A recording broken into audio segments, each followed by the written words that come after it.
Ito po ang totoo. Pangontra naman ito dun po sa mga fake news na pinagagalingan ng factory ng fake news. Ito po ay kaugnay sa mas pinalalim at pinatunayan ng Amerika na iba ang kailang treatment at pakipagkaibigan sa Philippine government under President Marcos sa ilalim ni President Donald Trump. Alam niyo bakit?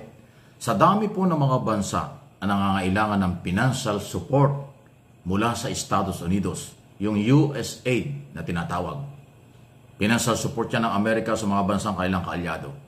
Marami po sa mga bansa sa mundo, pinigil ni Trump yung USAID na yan. Okay? Pero ang Pilipinas hindi po isinama. Itutuloy ang pagtulong sa Pilipinas. Katunayan, nasa 300 hanggang 500 million dollars ang patuloy na itutulong ng Estados Unidos sa Pilipinas para sa modernization ng ating military at iba pa. So kaya ko sinasabing ito'y pangontra sa fake news kasi mula nung manalo si Trump, ang sinasabi ng kampo ng mga maka-Duterte, yari daw si Pangulo Marcos kasi pro-Duterte raw si Trump. Maka-Duterte raw, si Trump daw maka-Duterte. At ang isa po sa mga nagpapakalat ng fake news na yan ay walang iba kung hindi si Maharlika. Kung ano-ano sinasabi nito, yari na daw si PBBM dahil si Donald Trump ang nanalo na presidente ng Estados Unidos. Yun naman pala, biruin nyo po, yung pong pinangako na tulong ng ating kaalyadong Amerika, hindi po nila inhinto, bagkus ay itutuloy pa po. So fake news talaga ang mga DDFs. Hindi po talaga sila mapagkakatiwalaan pagdating po sa kanilang mga binabalita. Diba? Doon tayo maniwala sa mainstream media. Mainstream media po ang magsasabi ng katotohanan dahil sila po ay may integridad at meron po sila mga prangkisa na pinapangalagaan. Hindi po katulad ng SMNI na wala na pong prangkisa kaya po sila ay notorious na sa pagbibigay ng mga maling impormasyon. Ang palilin lang nila. Sabi ko naman sa inyo ng araw, sino namang presidente ng Estados Unidos ang kakampi sa wala sa posisyon? Lagi ang kinakampihan ng Amerika kahit saan lugar sa buong mundo, kadalasan ay yung incumbent prime minister, incumbent president, incumbent government. Aba yung pinalabas ng mga DDS ang Duterte raw ang kaibigan ni Trump. Naloko na. Okay? At wala daw mangyayari sa gobyernong ito dahil hindi malapit kay Trump. Hindi na tayo tutulungan ng Amerika. Lahat na sinabi nila ay kabaligtaran kasi nga factory sila ng fake news. Ito yung good news at totoong balita na sinasabi na nga po ng Amerika at pinasasalamatan na ng Estados Unidos. Pakinggan niyo itong report na ito. English version ito pero papaliwanag natin maya-maya. Welcome the United States' decision to exempt the Philippines from its aid freeze, allowing crucial security assistance to move forward. The palace described the exemption as a significant development, ensuring the $36 million assistance for the modernization of the country's security forces will proceed as planned. This funding is part of the $500 million foreign military financing package approved by the U.S. Congress last year under the Biden administration. While the Philippine government remains committed to advancing the armed forces of the Philippines or AFP modernization program, Malacanang emphasized that the support from the U.S. will further strengthen efforts to enhance the country's defense capabilities. Nagpapasalamat po tayo sa suporta na yan. Tandaan po natin, ito pa ay mula sa pamahalaan po ni dating Pangulo na US President Biden. At ito pa rin po ay pinagtibay din po sa panahon po ni President Donald Trump. So masarap po na makatanggap ng ganitong good news at ang suporta po ng US sa atin ay hindi po mapapasubali. Ayun, so napakalinaw. Si Undersecretary Claire Castro, yung pong nagsalita sa pagkumpirma. At yun namang report, siyempre, yan po ay related niya doon sa balitang yan. So tama. $300 to $500 million. Kwentahin mo lang yan sa 57 pesos o 48 pesos ang $1. Di ba? Billion yan. Ayan po. Tuloy na tuloy. Just imagine, inapprovean ito ng Biden administration. So akala ng mga anti-Marcos dahil Trump administration na pipigilan yung tulong sa Pilipinas. Nagkamali kayo. Ayun, itinuloy. At ang maganda, tayo lang. Tayo ang isa sa pinagkatiwalaan na tulungan ng Amerika under President Trump. Hindi katulad ng ibang bansa, talagang ngayon nag-react yung maraming mga bansa sa mundo. Dahil pinigil yung USAID, pagtulong nila. Ngayon hindi na po makontrol yan. Pero tayo, hindi tayo isinali. Sa halip, itutuloy, ibibigay at magpapatuloy ang kasintigas ng bakal na relasyon ng Pilipinas at ng Estados Unidos between President Bongbong Marcos at President Donald Trump. Katunayan, kung di ako kakamali, baka ngayon taong ito, magkita na sila. Kasi nag-usap na sila eh. At busy lang sila pareha. Siyempre, schedule ho, parehong presidente, lalo na ang President ng Amerika, napakaraming trabaho, at buong mundo ang binabantayan yan. So, sinisingit ng schedule. Tingnan natin kung kailan po. Pero, anytime ngayong pong taong ito, magkikita yung dalawa. At lalong pagtitibayan ng relasyon. Okay? Ang ating Pangulo ang pwedeng mag-state visit or working visit. Pero ang aking idea, bilang Pilipino, palagi ko dapat gawin ng Pangulo ay working visit. Para maipakita natin lalo ang seryosong ating pangailangan at pagrespeto sa American government under President Trump. Yun po yun. Okay?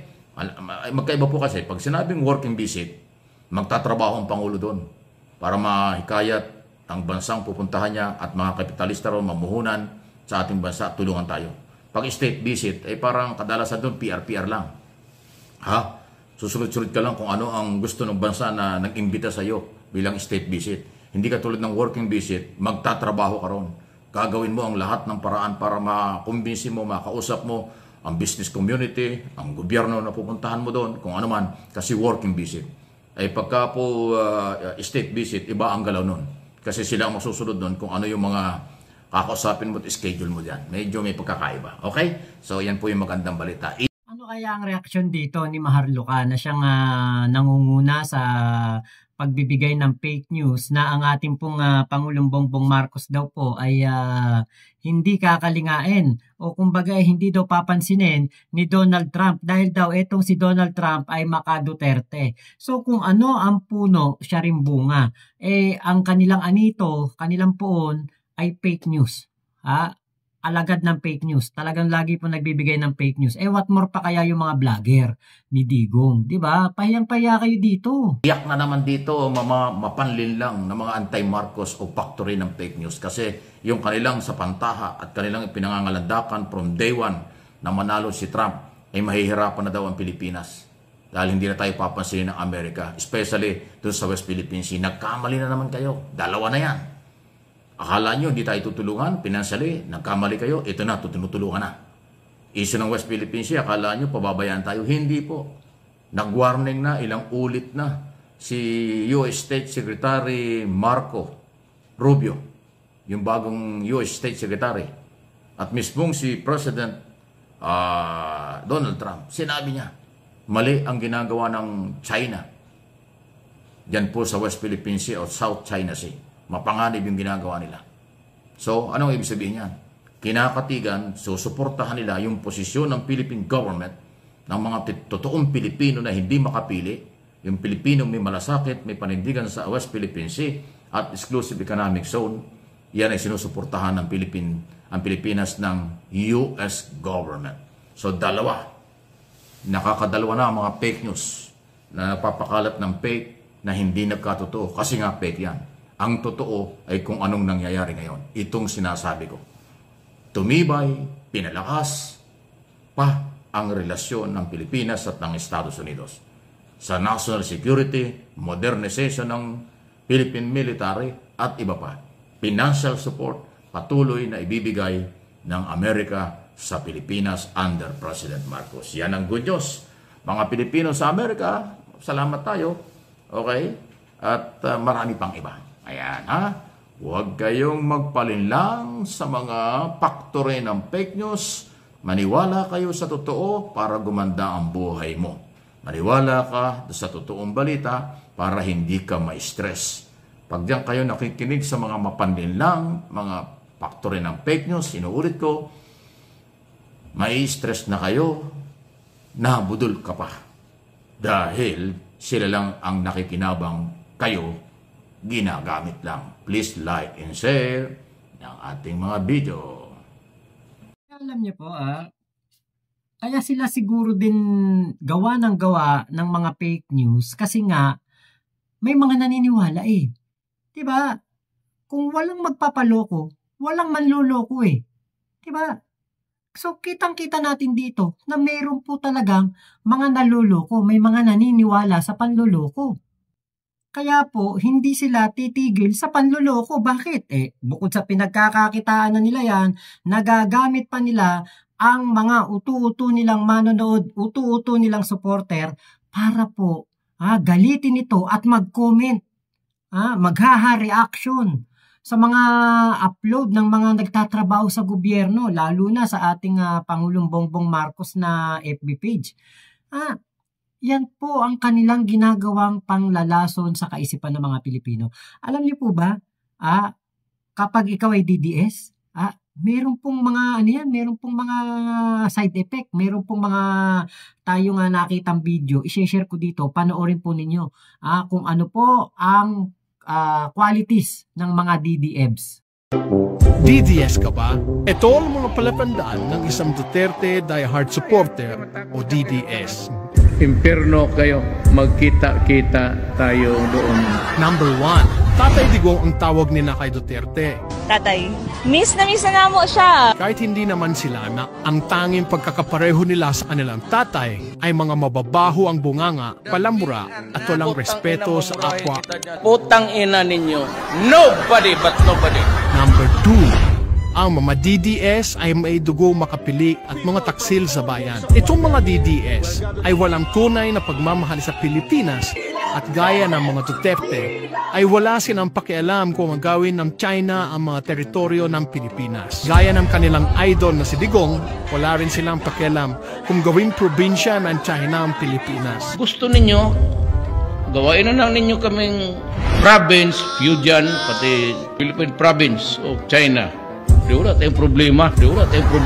庄主国家主席习近平 Number 3, mahilig sa fake news. Kahit anong balitang isubo sa kanila basta't pabor sa mga Duterte, ay maniniwala sila kahit malinaw na ito ay kabaliktaran sa katotohanan. Sa TikTok, Facebook at YouTube, ang main source nila ng information at hindi sa mainstream news sources. Halimbawa, naniniwala sila na gumanda ang Pilipinas noong panahon ni Duterte. Hindi sila naniniwala na halos kalahati ng kasalukuyang utang ng Pilipinas ay inutang noong panahon niya at ngayon ay kailangang pagbayaran ng mga susunod na administrasyon kasama ang napakalaking interest. Number 4, mga utoto at mga may saltik sa utak. Lahat ng DDS ay followers ng mga bayarang vloggers at vloggers na gaya ni Trixie Angeles, Byron Cristobal alias Banat P, Claire Contreras alias Maharlika at Crisette Chu at kung sino-sino pa maaperon kay Duterte. Naniniwala sila sa pulveron video na ipinagkakalat ni Maharlika kahit ilang buwan na niya ipinangako na ilalabas pero wala naman. Number 5, aktibo sa SOCMED at marami ay binabayaran bilang troll. Saramihan sa mga DDS ay may mga multiple accounts na ginagamit upang mang-troll sa Facebook. Yung mga hindi nababayaran ay walang kaalam-alam na naka-screenshot ang kanilang mga pro-Duterte comments at may naniningin para sa kanila. Number 6, mga mangmang at sarado ang utak. Karamihan sa mga DDS ay mga mangmang at kulang sa pinag-aralan kaya di marunong mag-analisa ng mga pangyayari sa kanilang paligid, lalo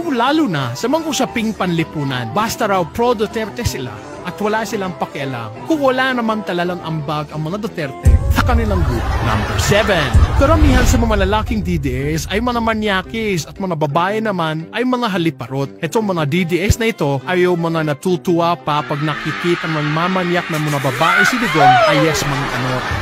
Dito mo malalaman na walang respeto ang mga ito sa mga kababaihan at iniidolo nila ang mga kamanyakan ng kanilang poon. Halimbawa na nan itong si Senator Bato de la Rosa na mayanyak pa asawa ni dating Senate President Mig Zubiri matapos itong patalsikin bilang Senate President. Ang mga babae naman ay mga tipo ni Mocha Uson at Claire Contreras alias Maharlika na ginagawang parausan ni Ligo. Pang-8, ang mga DDS DDS ay bilib na bilib sa drug war ng kanilang Tatay Digong at talagang in denial pa rin hanggang ngayon na napakarami pa ring mga adik kay sa syudad ng Davao. Hindi sila naniniwala na puro pitsugin lang naman ang pinagpapatay ni Digong sa kanyang drug war at yung mga kalaban ng Davao Mafia na kinabibilangan ng kanyang mga bataan na sina Michael Yang, Lincoln Ong, Peter Lim, Sunny Uy at Charlie Tan at ang kanyang anak na si Paulo Duterte at kasosyo nitong si Glenn Escandor. At dahil nga DDS, hindi sila naniniwala na ang mga tone-toneladang shabu na nakumpiska sa warehouse ni Lincoln Ong ay may koneksyon kay Tatay Digong. Hindi rin sila naniniwala na yung kanyang pinapatay na si Osamis City Mayor Reynaldo Paruhinog ay kanyang kaibigan at kasosyo sa negosyo ng iligal na droga. Pangsyam, pagkatapos mapanood itong video ay magko-comment ng solid DDS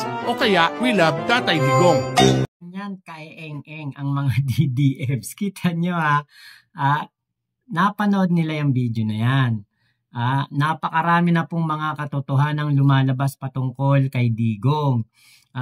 Yan pong tulay na bumagsak dyan po sa Kabagan, sa Santa Maria Isabela ay isa pong Duterte Legacy Build Program Bridge. Pero kita niyo po, talagang patuloy pa rin po sila sa paghanga kay Digong. Kahit na naglalabas si Digong ng mga fake news, katulad ng binebenta raw ni PBBM ang mga gold bars natin.